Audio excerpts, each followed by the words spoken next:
अस्सलामु अलैकुम वरहमतुल्लाहि वबरकातुह। बिस्मिल्लाहिर्रहमानिर्रहीम। अल्हम्दुलिल्लाहि वकफ़ा वसलामुन अला इबादिहिल्लज़ीना इस्तफ़ा अम्मा बअद। अऊज़ु बिल्लाहि मिनश शैतानिर्रजीम। बिस्मिल्लाहिर्रहमानिर्रहीम। वल्लाहु युहिब्बुल मुहसिनीन। वक़ाल अल्लाहु सुब्हानहु व तआला व इन्नल्लाह लमअल मुहसिनीन। वक़ाल अल्लाहु सुब्हानहु व तआला वस्बिर फ़इन्नल्लाह ला युज़ीअु अजरल मुहसिनीन। सुब्हान रब्बिका रब्बिल इज़्ज़ति अम्मा यसिफ़ून व सलामुन अलल मुरसलीन वल्हम्दुलिल्लाहि रब्बिल आलमीन। अल्लाहुम्मा सल्लि अला सय्यिदिना मुहम्मद व अला आलि सय्यिदिना मुहम्मदिन व बारिक व सल्लिम। इंसान दरख्त नहीं है, झाड़ नहीं है कि खड़ा रहे, और पत्थर नहीं है कि पड़ा रहे, बल्कि ये तो अशरफुल मखलूक़ात है। उसे चाहिए कि याद इलाही में लगा रहे। इंसान दरख्त नहीं है, झाड़ नहीं है कि खड़ा ही रह जाए, और पत्थर नहीं है कि बस पड़ा ही रहे, बल्कि ये तो अशरफुल मखलूक़ात है। उसे चाहिए कि याद इलाही में लगा रहे। मकसद ज़िंदगी अल्लाह ताला की बंदगी, मकसद हयात अल्लाह ताला की याद। जितनी और जैसी क़ुरबानी होगी वैसी ही अल्लाह पाक की मेहरबानी होगी। इस उसूल को अगर हम सामने रख कर ज़िंदगी गुजारेंगे तो इंशाअल्लाहुल अज़ीज़ अल्लाह ताला की ज़ात पर कामिल यकीन पैदा होगा। जितना मुजाहदा उतना ही मुशाहदा, और जितनी क़ुरबानी उतनी ही अल्लाह पाक की मेहरबानी। जब ये उसूल पेश नज़र रहेगा अल्लाह ताला की ज़ात पर कामिल यकीन पैदा होगा, अल्लाह ताला की मोहब्बत में इजाफ़ा होगा, फिर अल्लाह ताला की मदद कदम कदम पर शामिल हाल होगी। लेकिन शर्त यह है कि जितनी ज़्यादा क़ुरबानी दी जाएगी अल्लाह ताला उतनी ही अपनी मेहरबानी फरमाएंगे, क्योंकि अल्लाह रब्बुल इज़्ज़त मेहनत करने वालों से मोहब्बत फरमाते हैं, नेकोकारों से मोहब्बत फरमाते हैं। वल्लाहु युहिब्बुल मुहसिनीन और व इन्नल्लाह लमअल मुहसिनीन। अल्लाह रब्बुल इज़्ज़त नेकोकारों के साथ है, अच्छे काम करने वालों के साथ है। अल्लाह रब्बुल इज़्ज़त किसी की मेहनत ज़ाय नहीं फरमाते, किसी की क़ुरबानी ज़ाय नहीं फरमाते। वल्लदीन जाहदू फ़ीना लनहदियन्नहुम सुबुलना व इन्नल्लाह लमअल मुहसिनीन। तो जितनी ज़्यादा हम अल्लाह की राह में क़ुरबानी देंगे, जान की, माल की, वक्त की, अल्लाह ताला की तरफ से उतनी ही हम पर मेहरबानियाँ होगी।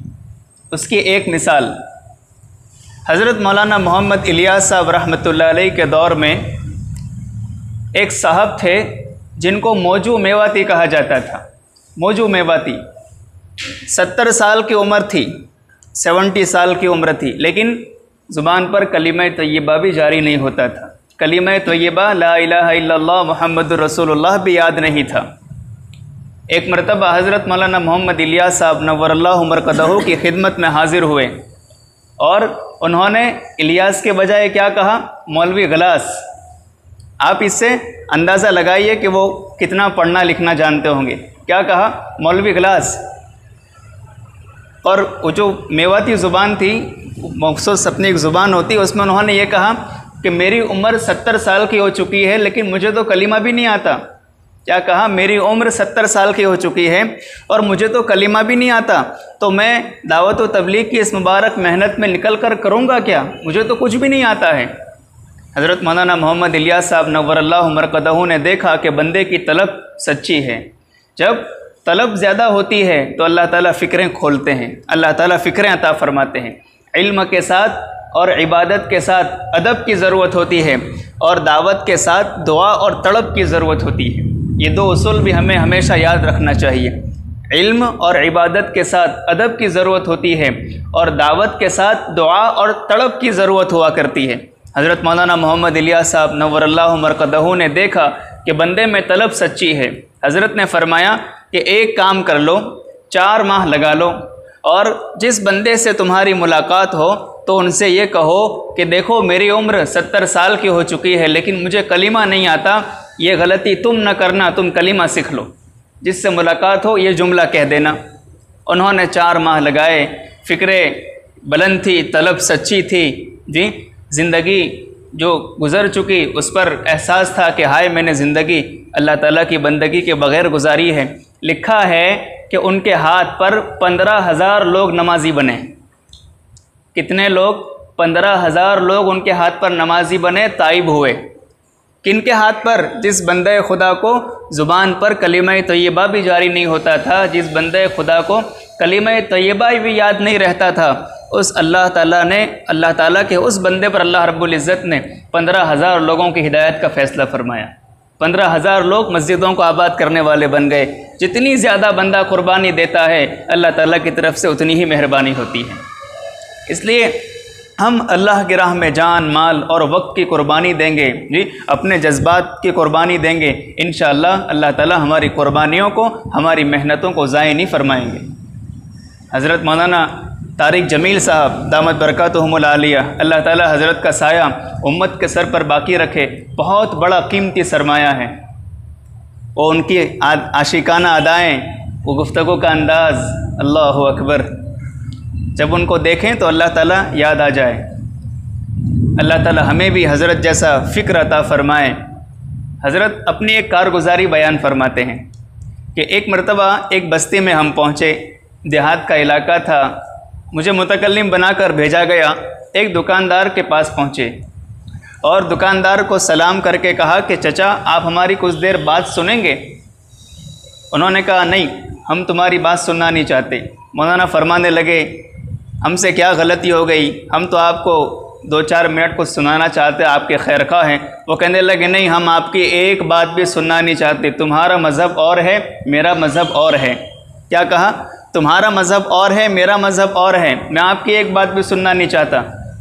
हज़रत मौलाना तारिक जमील साहब खामोश हो गए। अज़ान हुई। हज़रत फरमाने लगे चचा नमाज़ पढ़ने चलोगे? अज़ान हो चुकी है, अल्लाह का मुनादी बुला रहा है। वो दुकानदार कहने लगा अरे मौलवी कमाना भी तो फ़र्ज़ है, कमाना फ़र्ज़ है। हज़रत फरमाने लगे नमाज़ पढ़ना उससे भी बड़ा फ़र्ज़ है, तो पहले इसको अदा करेंगे फिर वो फ़र्ज़ अदा करेंगे। वो दुकानदार गुस्से में आया और कहने लगा मौलवी मेरा सर न खा, मेरा दिमाग मत ख़राब कर। और उसके बाद फिर वो दुकान से निकला और मौलाना का हाथ झिड़क कर जाने लगा। एक और साहब वहाँ खड़े थे, उन्होंने कहा कि यार मौलाना की बात सुन लो, वो कहना क्या चाहते हैं, कब से तुम्हारी मिन्नत कर रहे हैं, तुम्हारी समाजत कर रहे हैं, तुमसे रिक्वेस्ट कर रहे हैं, तुम 2 मिनट बात तो सुन लो। दुकानदार ने कहा ठीक है चलो, क्या सुनाना चाहते हो सुनाओ। अब चूँकि नमाज का वक्त करीब हो रहा था, हज़रत ने मुख्तसर 2-4 मिनट बात की, बस उसकी दिल की दुनिया बदल गई। और हज़रत ने कहा नमाज़ पढ़ने चलोगे? कहा हाँ जी हज़रत चलेंगे। मस्जिद में आया, इत्तेफाक से नमाज के बाद मौलाना का बयान था। हज़रत मौलाना तारिक जमील साहब का बयान हुआ। बयान के बाद जब तश्कील शुरू हुई तो वही दुकानदार जो मौलाना को झिड़क रहा था, सबसे पहले खड़े होकर उसने 4 महीने के लिए नाम लिखवाए कि मौलाना पहले मेरा नाम लिख लो। अब मुझे समझ में आया कि ज़िंदगी क्या होती है, कैसी तब्दीली आ गई। जो बात सुनना नहीं चाहता था लेकिन फिर अल्लाह के रास्ते में निकलने वाला बन गया। देखिए नींद और जहालत जितनी ज़्यादा गहरी होती है, नींद और जहालत जितनी ज़्यादा गहरी होती है, जगाने वाले पर बंदे को उतना ही ज़्यादा गुस्सा आता है। इसलिए इस राह में सब्र का होना भी बहुत ज़रूरी है। नबी अलैहिस्सलातु वस्सलाम को अल्लाह ताला हुक्म फरमा रहे हैं वस्बिर, मेरे महबूब आप सब्र कीजिए, सब्र कीजिए। दावत के साथ साथ सब्र भी ज़रूरी है। क्यों? फ़इन्नल्लाह ला युज़ीउ अज्रल मुहसिनीन, अल्लाह ताला नेकोकारों का अज्र ज़ाय नहीं फरमाते। अल्लाह ताला अच्छे काम करने वालों से मोहब्बत करते हैं। तो बहरहाल पूरी बात का ख़ुलासा ये है कि हम इस मुबारक मेहनत में अपनी जान, माल, वक्त को लगाएं, जज्बात की कुर्बानी दें। इंशाअल्लाह फिर हम देखेंगे हमारी ज़िंदगी पुरसुकून हो जाएगी। कितनी ज़्यादा जहालत है, हम इसका अंदाज़ा नहीं लगा सकते। अभी रमज़ान से पहले कोकन के कुछ उलमा से मेरी मुलाकात हुई। कोकन ये महाराष्ट्र का एक इलाका है। उन्होंने मुझे अपने यहाँ इलाके में आने की दावत दी। अब इंशाअल्लाह इसके बाद हमारा उधर का सफ़र भी है। तो हज़रत वो जो उलमा थे वो मुझसे कहने लगे, मौलाना हमारे यहाँ 8वीं 7वीं पढ़ने वाले बच्चे जिनकी उम्र कितनी होती है, 12-13 साल उम्र होती है, हमारे यहाँ 7वीं 8वीं पढ़ने वाले बच्चे शराब के नशे में पकड़े गए। कितनी ज़्यादा जहालत है, बच्चे हाथों से निकलते जा रहे हैं। कौन फ़िक्र करेगा? ज़िम्मेदारी किसकी है? माँ बाप की ज़िम्मेदारी है। लेकिन जब माँ बाप की ज़िंदगी में दीनदारी नहीं होगी तो बच्चों को कैसे दीनदार बनाएंगे? इस मुबारक मेहनत का मकसद भी यही है कि हम खूब दीनदार बने। जब खुद दीनदार बनेंगे तो औरों को दीनदार बनाने की फ़िक्र करेंगे। हम अल्लाह ताला के महबूब बंदे बने और दूसरों को भी अल्लाह ताला के महबूब बंदे बनाने की फ़िक्र करें, अपनी ज़ात की इस्लाह करें और दूसरों के हक़ में अपने आप को खैरखा साबित करें। ये मुबारक मेहनत का ये मकसद है। जितना ज़्यादा हम कुर्बानी देंगे, निकलेंगे, इंशाअल्लाह अल्लाह ताला की मदद कदम कदम पर शामिल हाल होगी। तो देखिए, कौन तैयार है इस बात के लिए कि मेरी ज़ात की इस्लाह हो जाए? कौन तैयार है? कौन ये चाहता है कि मेरी ज़ात की इस्लाह हो जाए? कौन ये चाहता है कि मेरी ज़िंदगी पुरसुकून हो जाए? कौन ये चाहता है कि मैं अल्लाह ताला का महबूब बंदा बन जाऊं? कौन ये चाहता है कि मैं जन्नत में जाऊं, मुझे अल्लाह ताला का दीदार नसीब हो जाए? जो बंदा ये बातें चाहता हो वो पहली फुर्सत में उठकर हाथ उठाएं और अपना नाम लिखवाएं। 4 माह के लिए पहली